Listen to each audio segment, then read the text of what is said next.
Joe Gould had a prominent upbringing, but makes the choice to stroll and ponder through life, writing an oral history of our time, filled with things he's seen and heard. When a journalist takes interest in his writings, he finds a secret only time will tell. The book, Joe Gould's Secret, the author, Joseph Mitchell. And you're listening to Lit Society. Let us get to Let's lit. get lit! Mm.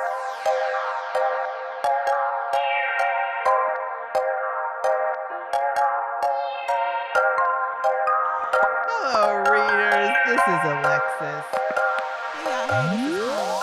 Hey, this is Kari. You're listening to Lit Society, a show about, a podcast about books and drama, right? Yeah, That's we what a it's show about? too. We show up to the podcast. Yes. Oh, okay, that works. So, Kari, how's it been? I feel like I haven't seen you in ages.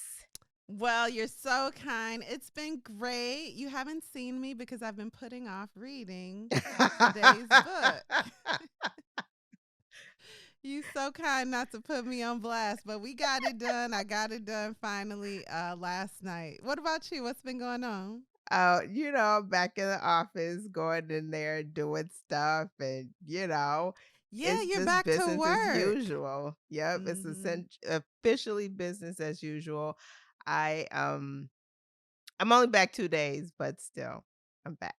So Yeah, that's a lot. That's intense. After a year and a half of working from home, do right, you see some benefits though to going back to the no, office? If I can play devil's advocate, that's fine. I don't need to be advocating for the devil anyway. Okay, you'd rather be at home. I got I'd it. rather be at home. Hmm.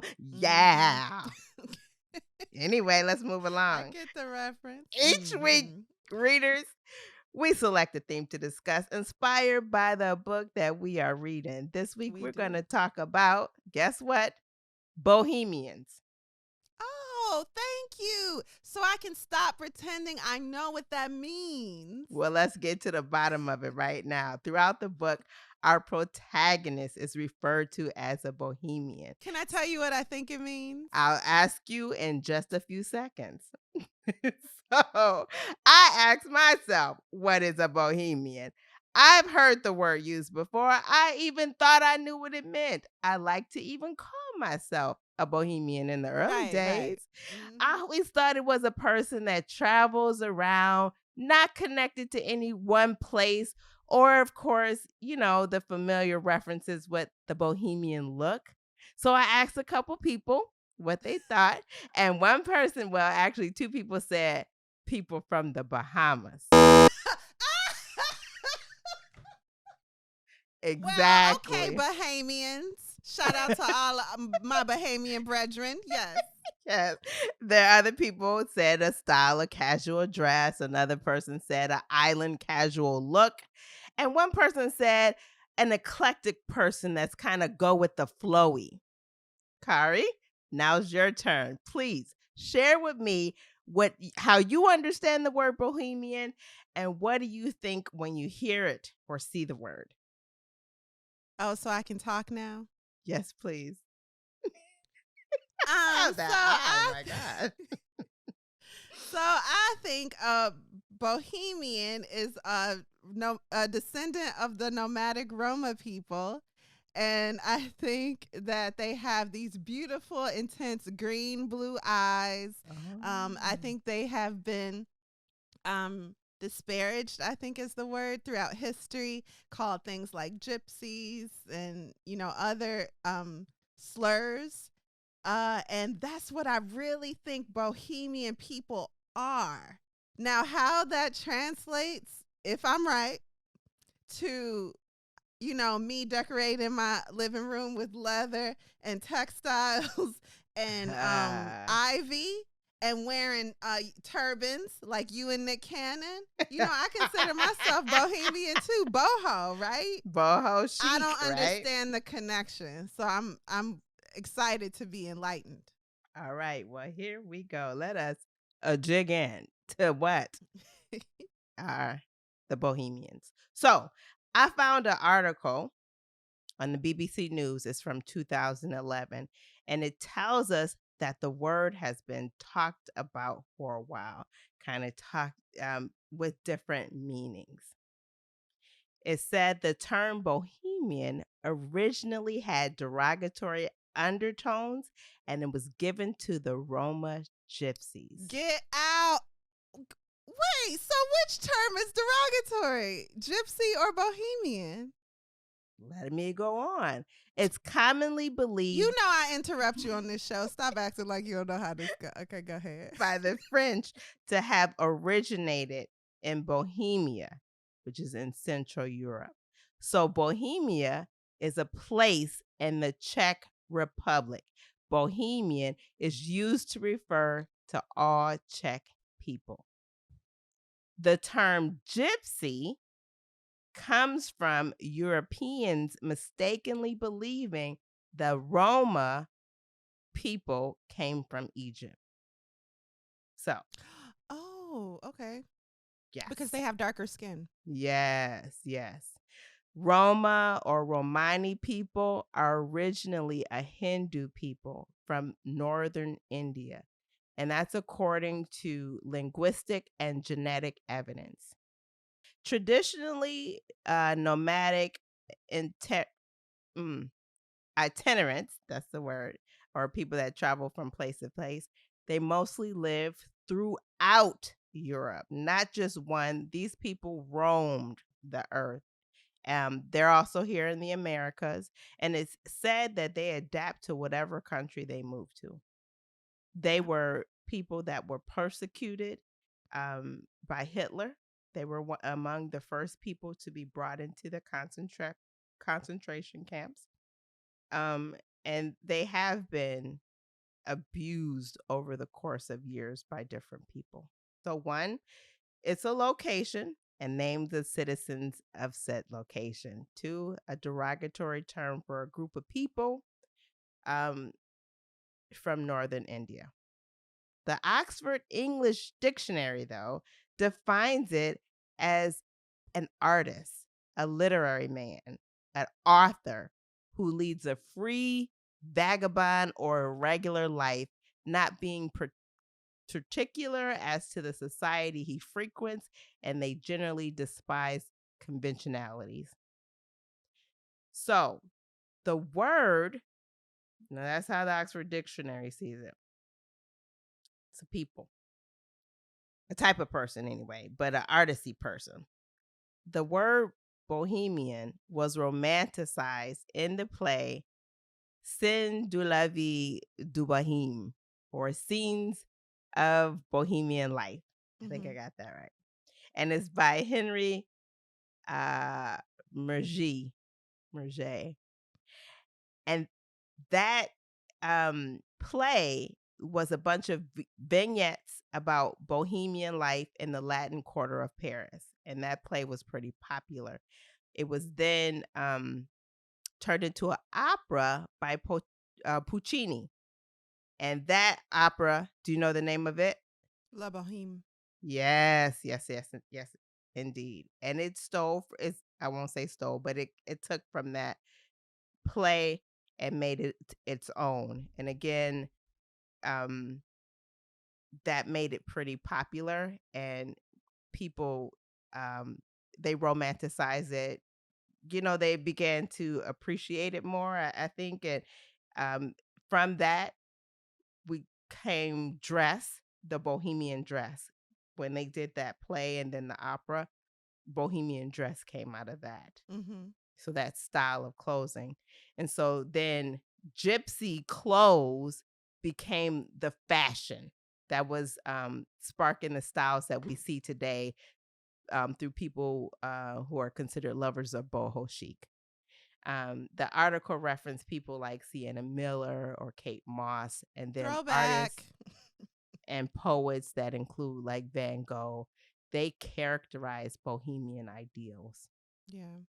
So basically, you talk about these people, ostracize them, kill them in droves, and then you say, "Oh, they chic though, and let's start dressing like them," and that's kind of gross. It is what happened. And then so everywhere, everybody has a view of what Bohemian is. It's an outsider. They define themselves as outsiders. The world defines them as outsiders, and this is from the article. And they are also regarded as subversive, elitist, and a little bit immature, which is interesting, but that's what the article mentioned. In essence, bohemianism represented a personal, cultural, or social reaction to the bourgeois life, so the Mm-hmm. middle class. So it was opposed to that, and they were kind of against everything that the bourgeois was doing, and Mm-hmm. that is where the name, the word bohemian comes from. Yeah, So, that is in the so book that interesting. we're reviewing today, the Joe Gould is an unconventional person. He doesn't conform to the writing norms, and he moves about. He rejects all conventional ideas of living. So that is what a bohemian is. So now, how do you feel about hearing that information? Does it make you do anything different? It makes me feel a little icky about the term bohemian. However, I do think that widely our understanding of it has changed. Mm-hmm. It'd be nice if we educated ourselves on the people who inspired this. Um, I mean, the way bohemians now dress is no doubt not at all like Roma people dressed back then in the play that was inspired by their so-called lifestyle. We always want to take things and like make it fit us, and I don't know, it's Mm-hmm. just kind of gross. I do think it's kind of gross. However, if you take that second meaning, the someone who lives an unconventional life is very artsy. I love that idea with a retirement plan. So to me, the perfect life, the perfect style of living would be somebody not tied down to the conventionalities of society, who also is able to have some like financial security. Yeah, I love that. That is a person that I would like to be. And I Oh, don't know that's how. you. Yeah, I don't know if you know, but that's you. oh, thank you. Yes. I live for that. I aspire to that lifestyle.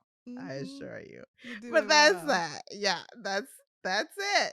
So, why don't we take a quick break before we jump into our author and context?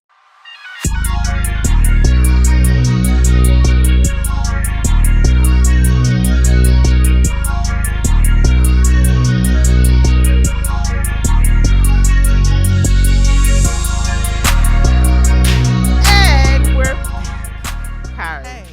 can you give us some context and information about our author? Yes, and it warms my heart to talk about this man, Joseph Quincy Mitchell, born July 27, 1908. Everything about him embodies a certain time in my life, what I aspired to as a writer at the time. And he is widely considered to be one of the greatest, modern ish American writers, nonfiction writers. He's best known for his profiles in the New Yorker magazine and the essays he published while he was a writer with the magazine. His style of writing, remember, I told you how early writing journalism students or creative writing students are always told, get rid of your adjectives. There are Yeah, better ways to explain a situation. right. Well, Mm-hmm. he's a master at this. He knows how to write in a way that's very simple, direct, but captivating. And it's this profession as a writer that has forever cemented his position as like an icon in the hearts of journalism students and amateur writers. I say this because Mitchell lived and possibly originated this ideal writer's life. There are shows, Uh-huh. based on writers, and you like, is this a job? Like, they just shop and hang out with their friends and write whenever they Right. feel like it, and someone Exactly. pays them for this. Mm-hmm. Well, this was his life for real. He moved from his family home in North Carolina. So he grew up in like a small town, left for the big city. And with this dream of becoming a reporter and then a writer, he like made a home for himself and a place for himself in New York, cemented a career, having not finished university. Right. No degree. It can be done. You don't need a degree to write a book. Well, this is like the 1900s, but sure. He'd walk the streets of New York. He'd walk the streets with a fedora and like a Burberry, trench, living in interesting neighborhoods. He wasn't slumming it, securing a lifestyle with those way above the poverty line. He rubbed elbows with, key writers of the time. Okay. And in fact, when the New Yorker magazine first started, it was like an okay magazine. I mean, imagine the Chicagoan, or what's that newspaper we used to have in Chicago? The Red Eye. No, not the Red Eye. I actually that they stopped they stopped. Yeah, and Chance the Rapper bought them, but then we didn't hear nothing else about it. It don't matter. Was it the Chicagoist? Anyway, sorry, I can't think of it. I have an article in there though. If you Google Kari Herrera, you'll find it. Okay. But see, I was trying to be like Joseph Mitchell. Folks was like, nah, writing and whatnot. You black and you a woman, and this is the 2000s. Get your life together. So, but when the New Yorker magazine started, it was like, okay, it wasn't doing that great. But Mitchell's profiles were so captivating, and people loved them so much that's kind of what bolstered the magazine. So they paid him in pennies when he started. And then as the New Yorker became the New Yorker, we'll get into this, but they were like, well, let's start paying you real money no matter what you do. And no matter what you do became a thing.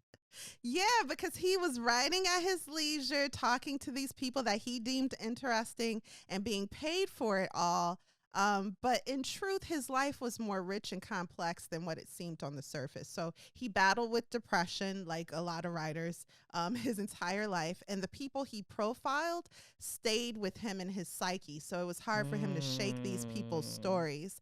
Especially is that the case with Joe Gould, whose story we'll get into today. Through his writing, Joseph Mitchell gave a voice to the underdogs of New York City and the forgotten men and women who lived on the street. This includes, but it's not limited to, the profile he wrote on Joe Gould. Mitchell profiled bar owners, petty thieves, houseless artists, and bearded ladies. So he was like, and that's why people loved his profiles, because he was giving a voice to people that weren't in the world of the bourgeoisie, we'll say. Wall Street people didn't know who these Bohemians were unless they knew them for, terrible things that they did in secret, So by reading these profiles, they got to know these people that kind of made New York what it is. So yeah, so through the telling of these stories, Mitchell also reckoned with his own anxiety and own insecurity, because he saw himself in these people. In fact, from the time his book, The Secret of Joe Gould, and I remember telling you that this was a short story, not really a book. Yes. I apologize. It was also published as a book, which you no doubt found out, in 1964. So from that time that was published in 1964 till Mitchell died, a little over 30 years later, he worked at the New Yorker. And how many articles did he publish in that time? 2. 0. For over 30 years. Books or articles? Because weren't these published in the New Yorker?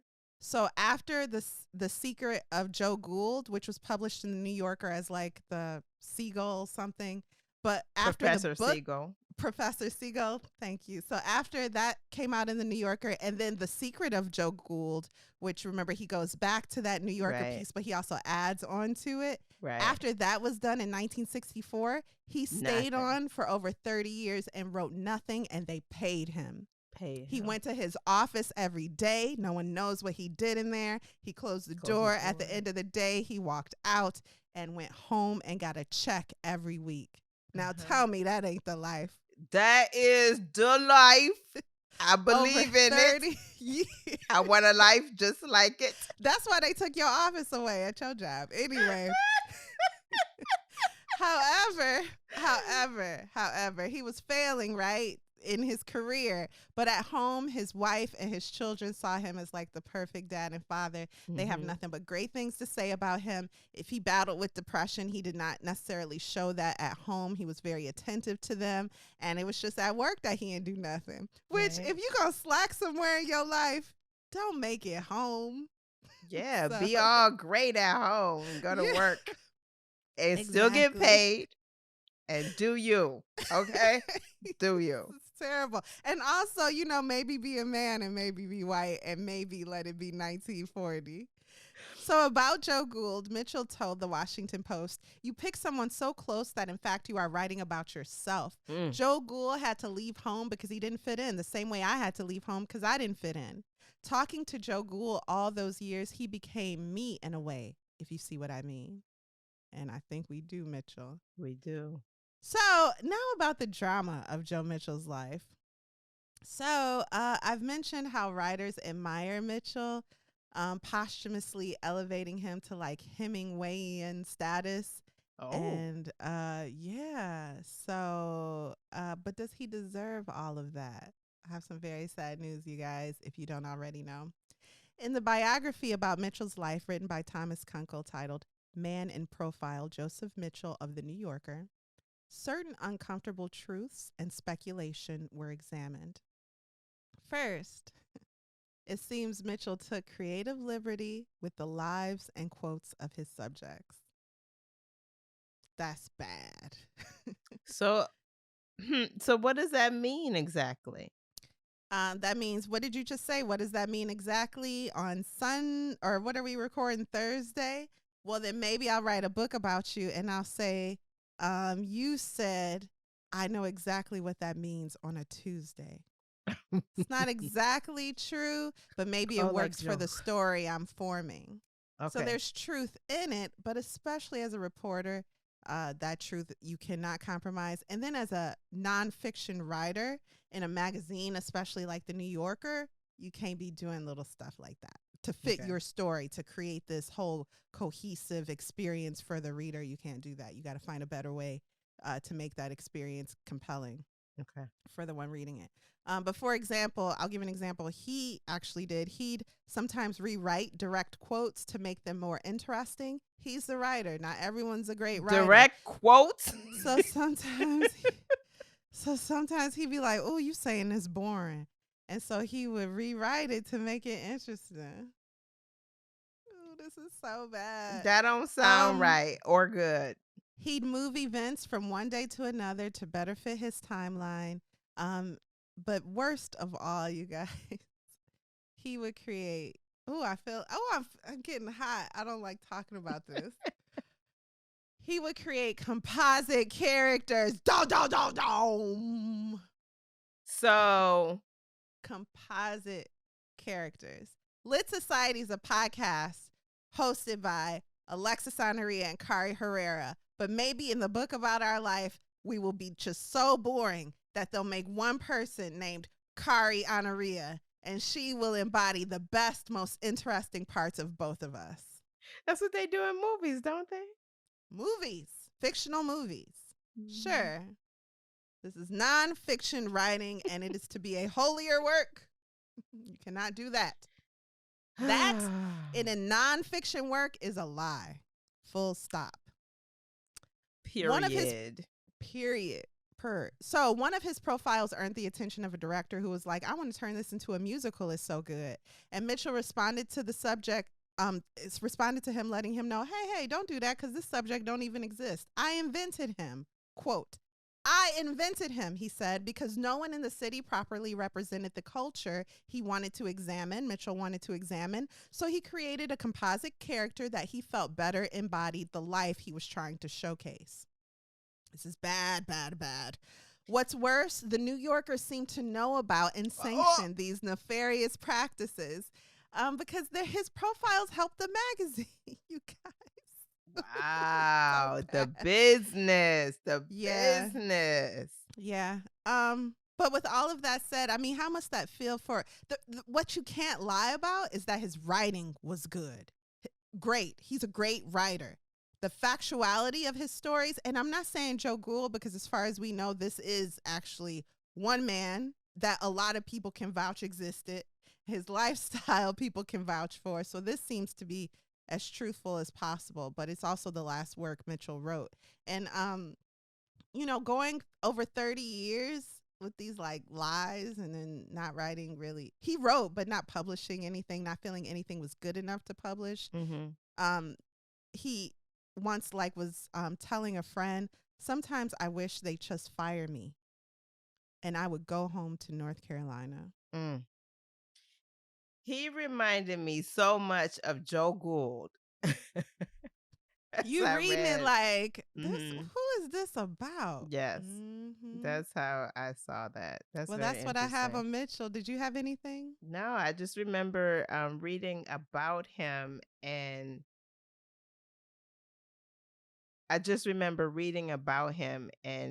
seeing that his life really mirrored Joe Gould.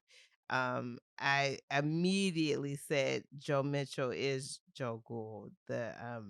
Just the way he functioned in his life, from what I read. So that was all very interesting. But then, of course, there's the film that Stanley Tucci did. Yeah, Stanley Tucci was so inspired by this that he directed and starred in it as Joe Mitchell. Well, thank you, Kari. Would you share with us a brief synopsis without spoilers before our deep dive? Sure, no spoiler summary. Joe Gould's Secret is the nonfiction story of a writer, his subject, and the singular truth that both of them are hiding from the world.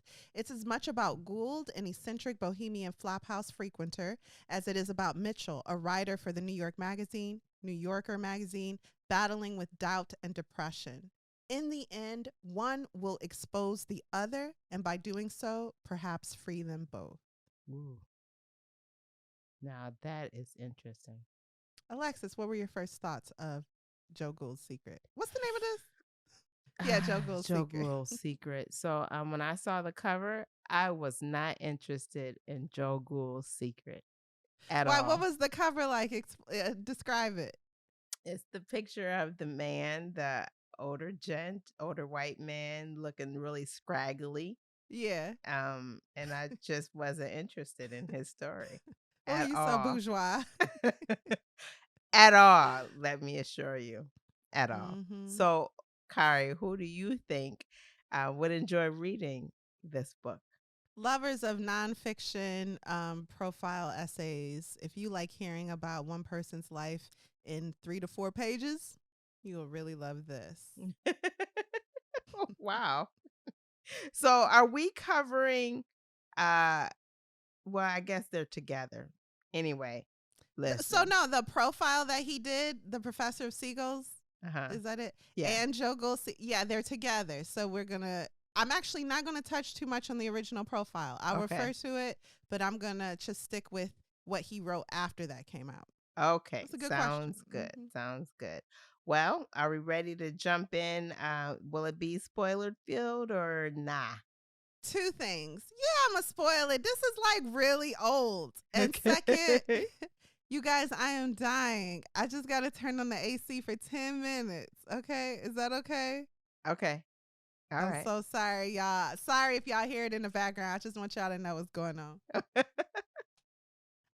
Y'all have really been wanting to know about Sharkeisha, that twig that's behind Alexis in all of our video podcasts. She growing. She's living her life. She's doing okay or whatever. She is doing really well. She's strong. I wish you could see the bottom of her. Okay. I mean, she's like, just meet her. She's wonderful. Sure. Okay. And now, Joe Gould's Secret by the Lit Society podcast. Part 1. Childlike and freak shows.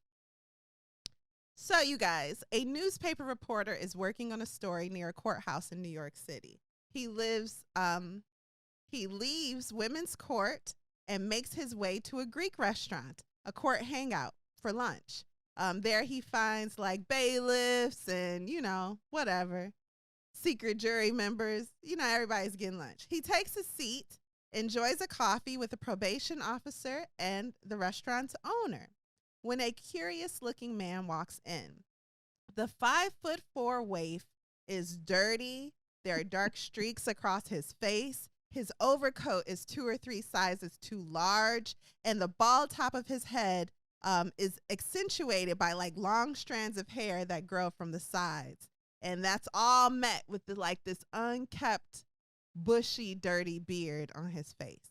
It's not a good look, honestly. It ain't cute, you know. Mm-mm. Reluctantly, the restaurant owner looks at him, gets up, and hands him a plate of scraps. That man who walked in, the 5'4" waif, wasn't supposed to come until all the paying customers left, but he said he couldn't wait. That man is Joe Gould, and the year is 1932. Now, I'm going to quote some things directly from Mitchell because I want to share his writing style with you guys if you are unfamiliar. So he says, despite his beard, the man in the oversized overcoat, bareheaded and dirty-faced, had something childlike and lost about him, a child who'd been up in the attic with other children trying on grown-ups' clothes and had become tired of the game and wandered off. That's him describing Joe Gould. Toward the end of the 30s, the newspaper reporter becomes a writer for The New Yorker, and his editor allows him to start a project he's been turning over in his head for years, a profile on Joe Gould. I was afraid that I might have trouble persuading Gould to talk about himself. I really knew next to nothing about him, and I got the impression that he was austere and aloof, and I decided that I had better talk with some people who knew him, or were acquainted with him, at least, and see if I could find out the best way to approach him. I left the office around 11 and went down to the village and began going into places along 6th Avenue and bringing up Gould's name and getting into conversations about him with bartenders and waiters and with old-time villagers they pointed out for me among their customers. In the middle of the afternoon, I telephoned the switchboard operator at the office and asked if there were any messages for me, as I customarily did when I was out. And she immediately switched me to the receptionist, who said that a man had been sitting in the reception room for an hour or so, waiting for me to return. I'll put him on the phone, she said. Hello, this is Joe Gould, the man said. I heard you wanted to talk to me, so I dropped in. But the thing is, I'm supposed to go to the clinic at the Eye and Ear Infirmary at 2nd Avenue and 13th Street and pick up a prescription for some eye trouble I've been having. And if it's one kind of prescription, it won't cost anything, but if it's another kind, it may cost around $2. And I've just discovered that I don't have any money with me. And it's getting late, and I wonder if you ask your receptionist to lend me $2 and you can pay her back when you come in, and we can meet anytime you say and have a talk, and I'll pay you back then. The receptionist broke in and said that she would lend him the money, and then Gould came back on the phone, and we agreed to meet at 9:30 the next morning in a diner on 6th Avenue in the village called the Jefferson. He suggested both the time and the place. When I got back to the office, I gave the receptionist her $2. He was a terribly dirty little man and terribly nosy, she said, and I was glad to get him out of here. What was he nosy about, I asked. Well, for one thing, she said, he wanted to know how much I make. Also, she continued, handing me a folded slip of paper, he gave me this note as he was leaving and told me not to read it until he got on the elevator. You have beautiful shoulders, my dear, the note said, and I should like to kiss them. He also left a note for you, she said, handing me another folded slip of paper. On second thought, this note said, 9:30 is a little early for me. Let us make it 11. Mitchell says, looking straight at me, he looked straight through me. I have seen the same deceptively blank expression on the faces of old freaks sitting on platforms and freak shows, and on the faces of old apes in zoos on Sunday afternoons. Thus began the partnership that would kill both men in different ways.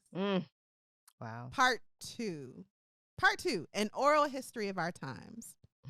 So Gould was an easy subject for the writer in that Gould loved talking about himself. He'd go on and on about his WASP upbringing, white Anglo-Saxon Protestant, and how his family had a legacy that included being some of the first colonizers in America, and how his grandfather and father and himself were all Harvard men. Gould was a difficult subject, however, in that he was often late, sometimes confused, and preferred to be drunk.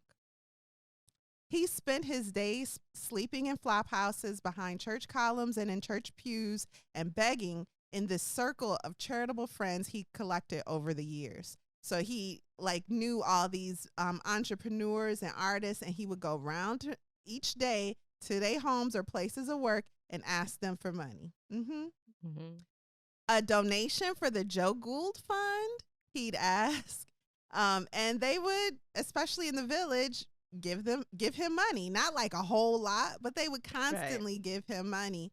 And so consistently giving him this money, he was able to scratch out and crawl through life. Many of these sponsors saw Gould as a relic from a more romantic time in New York City, whether or not that time actually existed, when art was the most important thing about living in New York. Others gave because they believed in his purpose to write an oral history of our times. Yeah. Alexis, can you explain what an oral history of our times is? So that is people telling their story, okay, and their environment, and they're telling it to Joe Gould. So Joe Gould then writes this story down. So he's got everybody's story, the important stuff, not the stuff for history books, but the real life stuff. Yeah, yep. And so by observing the lives of those around him and recording the goings on, Gould set about compiling an exhaustive record of modern life he called the oral history. And he claimed that oral history held more truth than, like you said, the formalized history taught in schools and textbooks by professors, as it gave voices to the lower classes that were representative of true humanity. Mm-hmm. The book is the key that will make Gould's profile worthy of publication. Like, that's kind of like the gem in the profile is going to be this bits and pieces of the oral history. But that book that Gould is writing is a huge mystery wrapped in an enigma. It's an enigma. Yeah. So no one has ever read it, not in its entirety. In fact, the full manuscript is said to be 7 feet tall. Drafts are saved in the closets and stockrooms of friends who donate to the Joe Gould Fund. Gould himself has pitched the book in exchange for a healthy cash advance. No publisher has taken the bait. They're like, get out of here, houseless man. This is nonsense. Get out of here. Gould is now resigned to the belief that his greatest work will be published, celebrated, and taught in schools across the world only after he dies. Mm-hmm. Mm-hmm.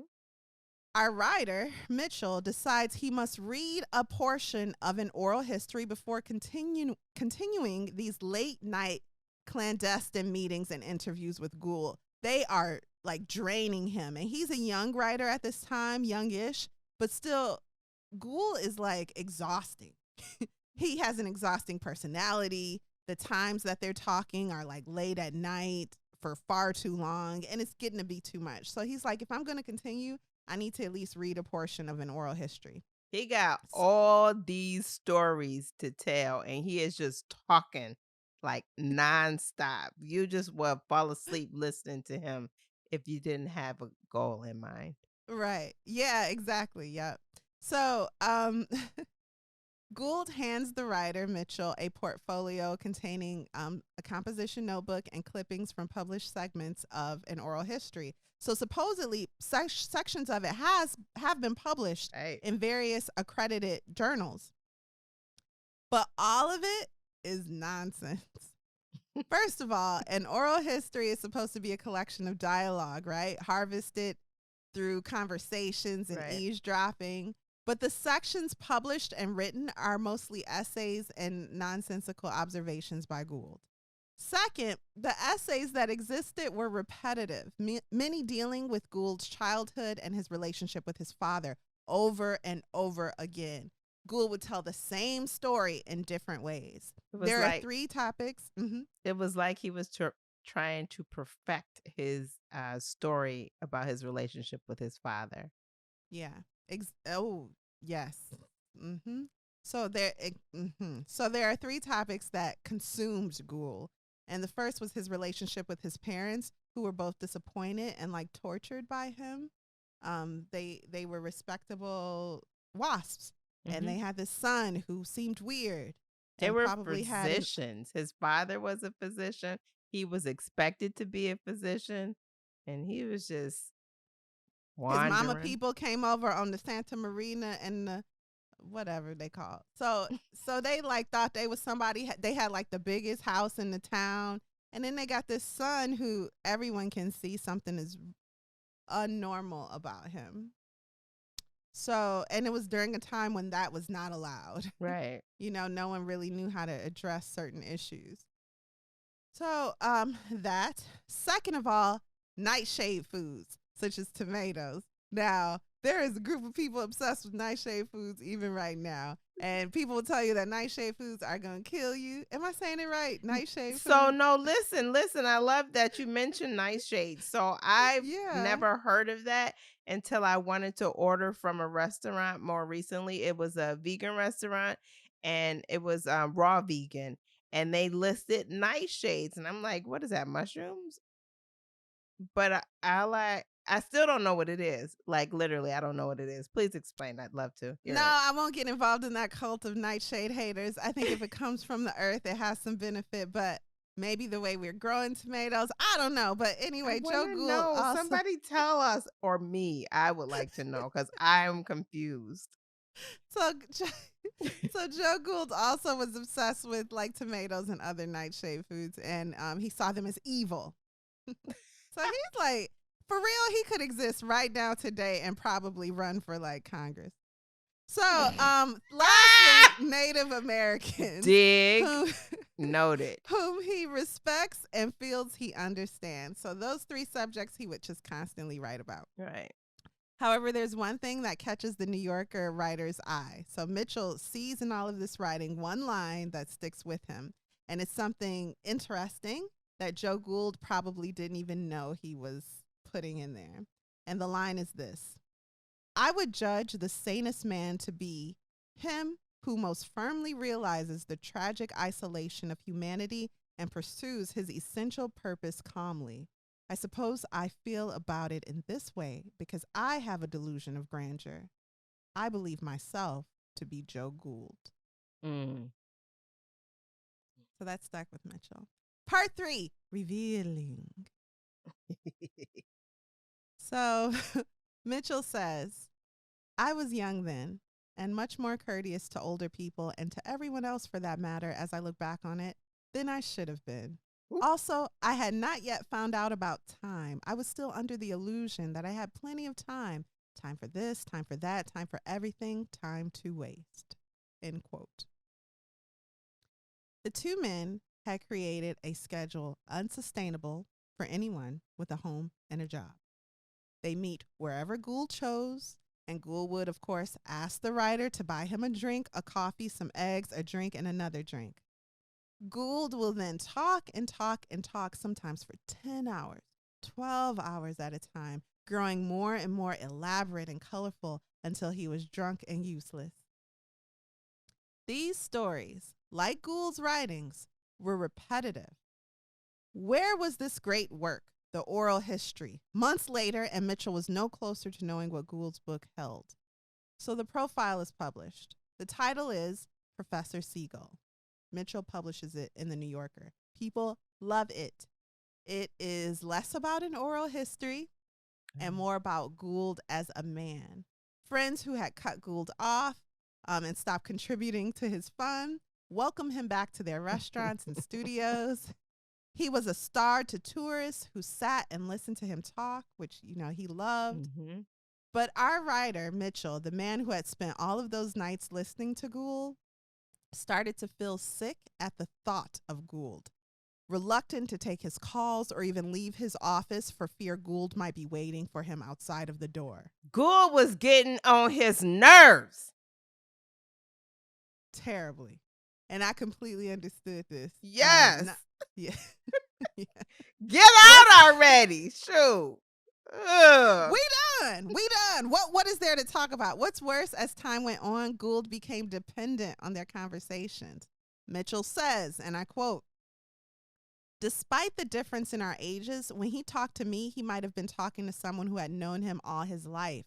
When he spoke of his uncle Oscar, for example, he knew that I knew who he was referring to, his mother's brother, Oscar Vroom, whom his mother virtually worshipped. And he knew that I knew what his father thought of Oscar Vroom and what Oscar Vroom thought of his father. By talking to me, he could bring back his past. He could keep it alive. I realized also there was no getting away from the fact that the more he talked to me, the more I would know about his past. And the more I knew about his past, the more important talking to me would become to him. This scared me.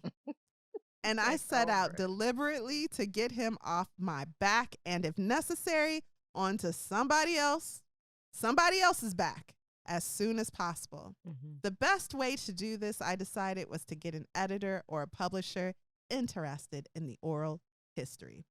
So the profile piece in the New Yorker is done, but Gould won't go away. Mitchell is like, I got to get your book published so you can stop talking to me.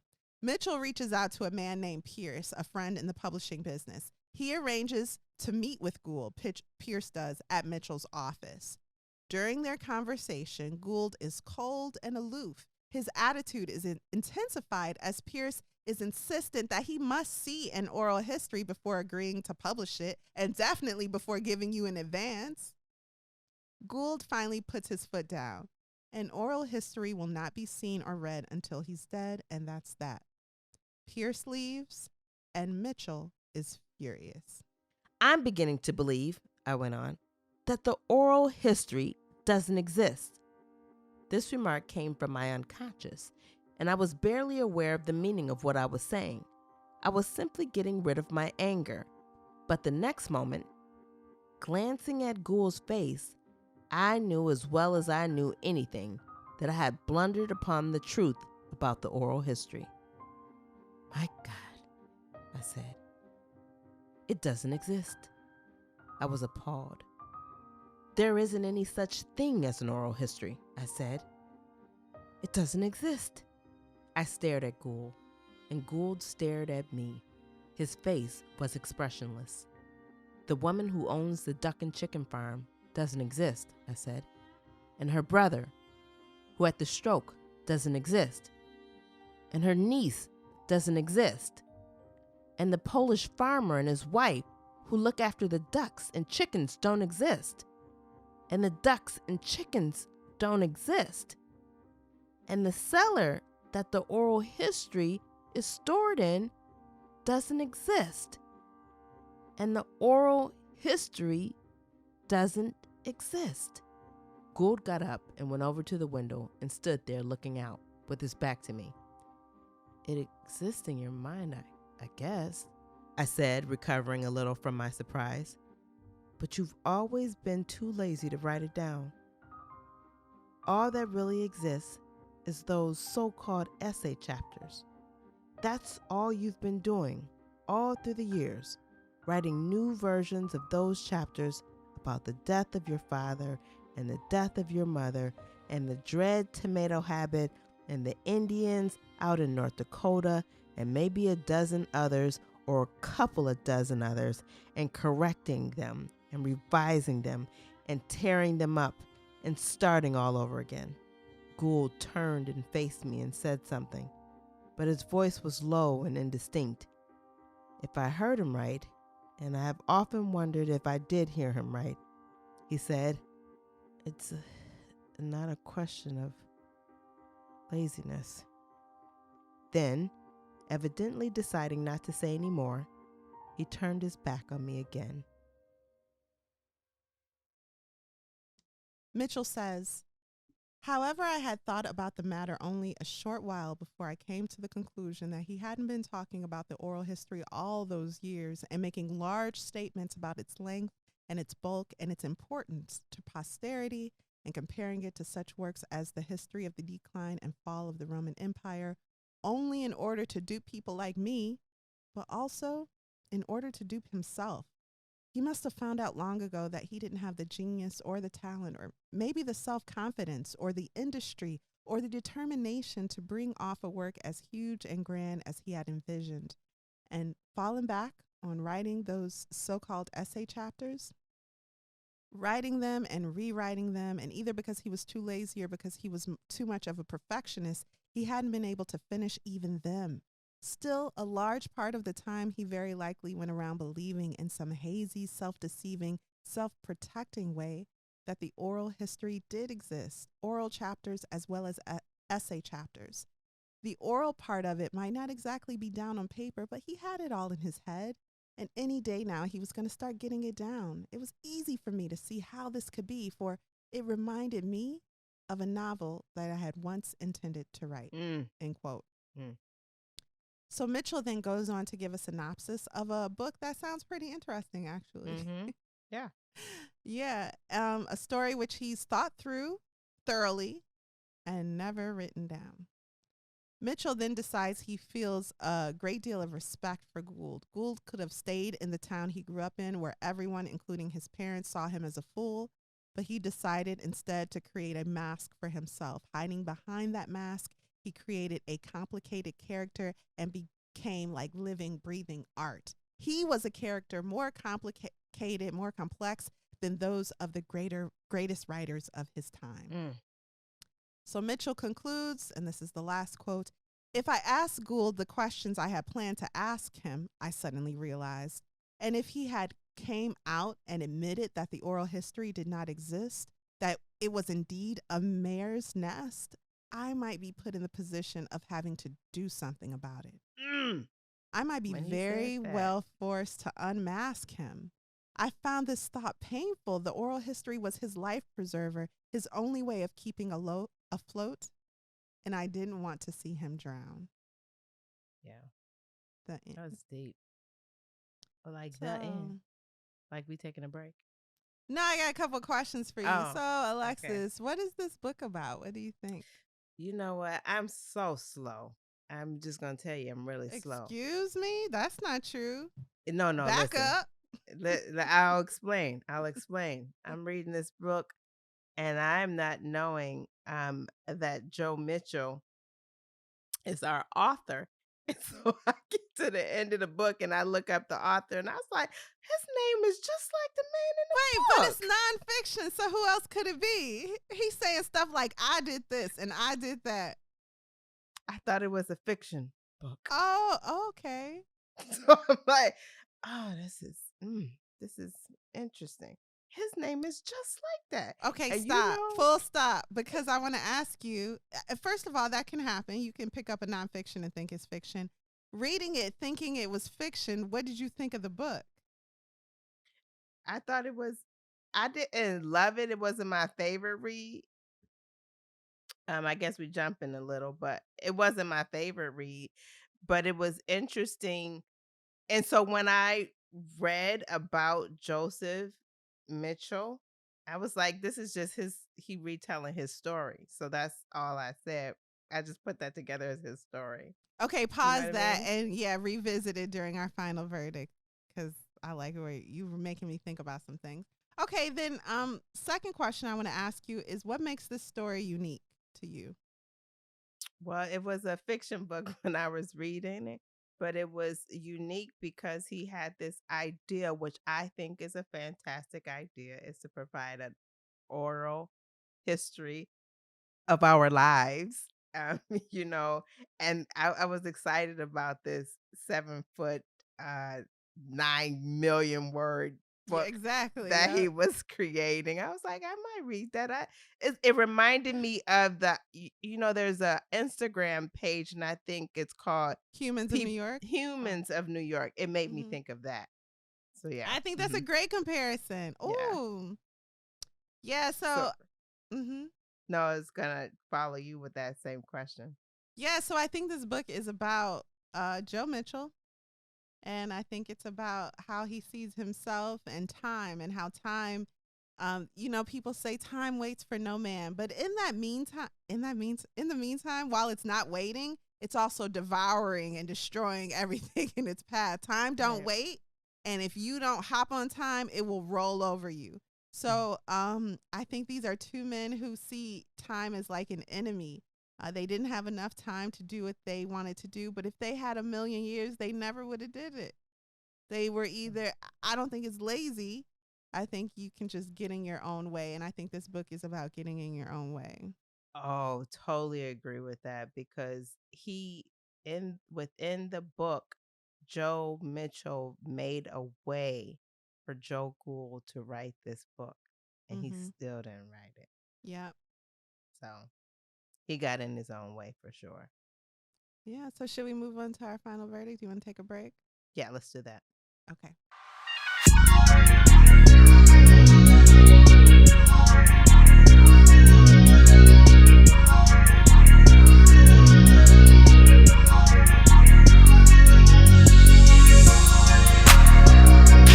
And we're back.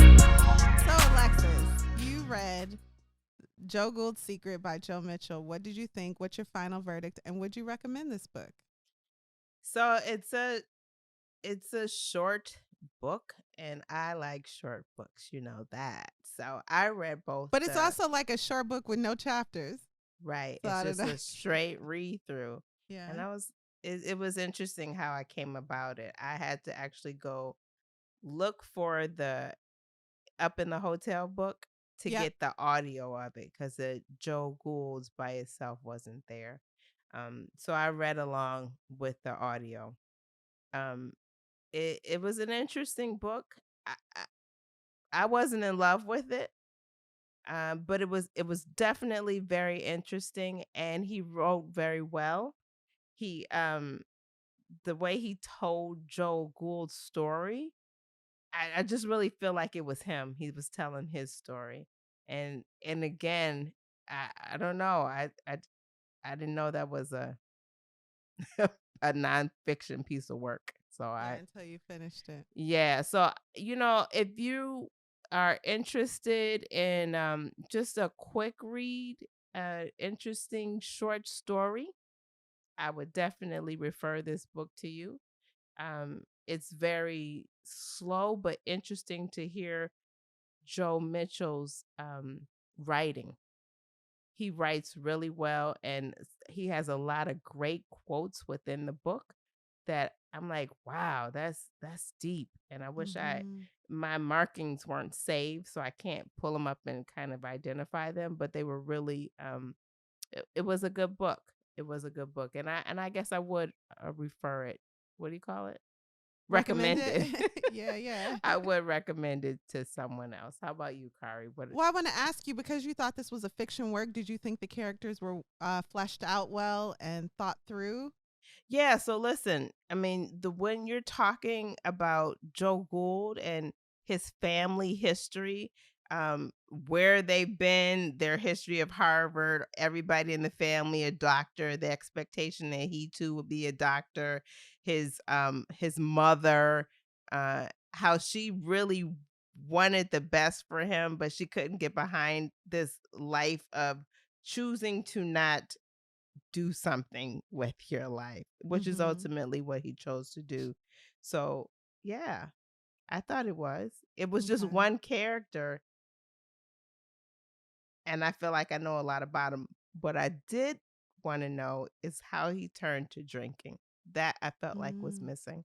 I would Mm-hmm. like to have known how he got to the point where he turned to drinking. That drinking piece was never really discussed. It just says that he drinks a lot. He's a, you know, And I kind of thought that maybe he just picked that up being part of the Bohemian crowd at the time because he also used to smoke discarded cigarette butts off the mhm. ground, Mhm. anything to distract himself from the physical pain that comes with hunger. And then it was also part of the culture. But that's speculation. So Yeah, yeah, I'm sure there's some trauma in his life that wasn't touched on. yeah, that and I would like to know. I feel like there could be another piece to this book that actually discussed his trauma because it obviously there was some, and surely it was the effects that his father reaction to him and living up to expectation put upon Mm-hmm. him. I'm sure that had a lot to do with it. But then he had all these well-to-do friends that would Mm-hmm. tolerate him and give him money every once in a while. So it's just Yeah. really interesting. So, reading this book as someone who writes or whatever, I love it because um, through this clearly being a man profiling himself, Joe Mitchell is writing an essay on himself. And yes, Joe Gould is his subject, but Joe Mitchell is pulling from Joe Gould's life the aspects that remind him the most of himself. Mm. So Joe Gould is a full person, but we know about him only what also coincides with the issues Joe Mitchell has, his writer's block, his lies. We later find out. And in that way, what we find out about Joe Mitchell posthumously through that biography that came out, I think only like 10 years ago or maybe even 5 years ago, it makes him even more like Joe Gould. The fact that he would reduce himself to these composite characters and rewrite people's quotes to be more interesting. He was very connected to what people thought of him, and he thought he could measure up. And in the end, he just stopped publishing because he was probably too much of a perfectionist. He never thought he'd measure up to the standards of other people. And maybe that was something that was ingrained in him in his religious Southern upbringing, but it stuck with him throughout his life. So I also like that this book is a reminder that if you got a book out there you trying to, work on once a month and you've been working on it for 3 years, you better hurry up and finish that book because at some point you just a liar. Or so do the work. Don't worry about being perfect. That's what editors are for. Do the work though. Get that story that's in your head and your heart onto paper. Joe Mitchell had a beautiful idea for a novel and a scene that he had thought through really well, but that's a book we'll never have. Yeah. because he just didn't write it. This is the height of his work, right? This piece here. This is the most praised thing he's ever written, but I think the height of his work is saving and making the New Yorker what it is today. I mean, the New Yorker in an age where print is dead is still the New Yorker, and that has a lot to do with Joe Mitchell. I remember writing like a journal or an article for my college journal about fair trade coffee. And before I wrote that, I read a couple Joe Gould pieces. Oh, really? For inspiration. And I've like never stopped doing that. No matter what I'm writing, he's one of the authors I'll just if I read something I'm like, man, this sounds like fluff, I'll read a couple things he wrote and then go back to my work to weed out the adjectives and the useless words and condense and fill it with meaning instead of words. Fill the piece with meaning instead of words. So yeah, I love this story. That's really interesting. It seems like such a simple story, right? Yes. But it's filled with so much. There's so much within this piece of work. I mean, they said he had notebooks upon notebooks that all said the same thing in them. So that's a part I didn't touch on, but as Joe Mitchell is going through the city after Joe Gould dies to recover these notebooks to maybe find the oral history, after all the notebooks say the same thing. They're about those 3 subjects he can't stop thinking about. It's almost like a horror movie in that way. Like he opens the composite book and it's like, my daddy hated me. And you like, oh no, it's like The Beautiful Mind. So, good grief. Yeah. Also, this book taught me a lot of words. Anachronous, affability. Sorry, I didn't know what affability meant. A lot of stuff. Typifies. Omnibus. Yeah, so croupier. Yeah.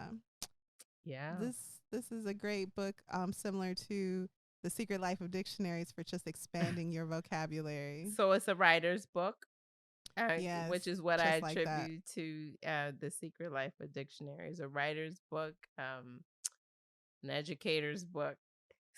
For the if you love heart. English language, you gotta. So if you see a beautiful dancer, they're not sweating and heavy panting. Every move they make seems effortless. And as someone who is not a dancer on their level, that it takes a lot of effort to get that good. It's the same with Joe Mitchell. So he writes in a way that is deceptively simple. And as a speaker of the English language or a writer, that it's not that easy to write that simply. He's like that, and he's not university trained. He has no degree. And he did I think that says something. Yeah. Yeah. This man could not exist today is what I'm saying, because he would be forced to get a degree or he would not be able to write for an accredited publication. Oh, so what about what do you call them when a person submits and they include your piece?